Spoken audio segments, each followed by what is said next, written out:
So over the past 8 years, I've traveled to 51 countries and worked with over a third of the Fortune 100 companies.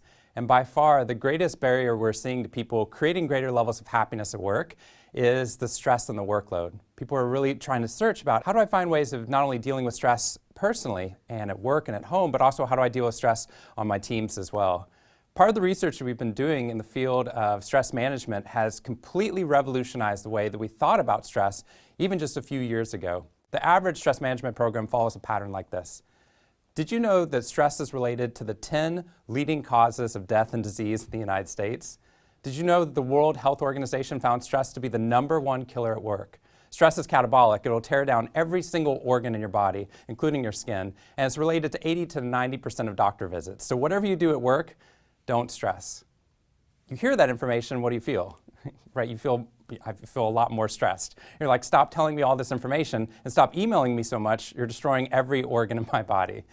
But the problem is all of that research is absolutely true. There's fantastic research that shows that stress can have an extraordinarily debilitating effect upon the human body. But there's equally true research that shows the exact opposite. For some people, the way that they perceive the world, that stress has an enhancing effect instead of a debilitating effect.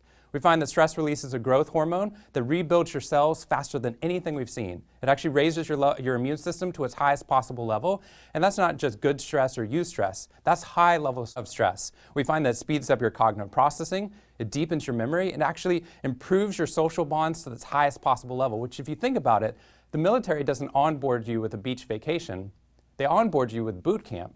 Not because they're terrified of stress, but because they think that stress will create these shared, meaningful narratives and social bonds that you'll talk about for the rest of your life. So we're left with a problem, a paradox. Why is it that stress seems to have such a negative effect upon other people and such an enhancing effect on others? Is it because of that person? Is it because of the genes, the way that they were born, that stress doesn't have a negative effect upon them, that it has an incredibly positive effect upon them? What we believed is that was not the case. So in the middle of the banking crisis, I went into UBS with Alia Crum, who is from Harvard and Yale and is now a professor at Stanford University, and Peter Salovey, who's now the president of Yale. And the three of us went in to test out our theory about whether or not we could change the way that people perceived of stress and then its effects upon the human body. We split up the managers in New York and New Jersey into two different groups. Half of them received a training that said that stress is debilitating. Stress is bad for you. Here's how you fight or flee from it. That's the normal stress training. The other half received a training where we said that stress is actually enhancing. We gave them all the research on that in a few short videos, and then a 1-hour training where we taught them how to embrace the stress that they're feeling, to find the meaning embedded within it, and to channel the energy that they're feeling based upon that stress back towards a meaningful goal. Both groups, their stress levels were at the top end of the scale.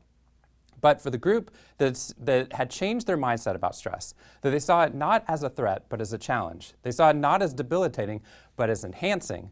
It turns out we saw a 23% drop in the negative effects of stress upon that group. That's headaches, backaches, fatigue, lower job effectiveness, and burnout.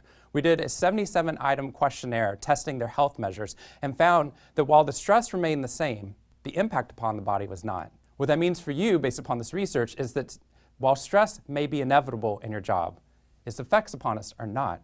And it's not about the amount of stress. It's not about just your genes or who you are as a person. It turns out the differentiating factor is your mindset about the stress. Do you see stress as a threat or as a challenge, as debilitating or as enhancing?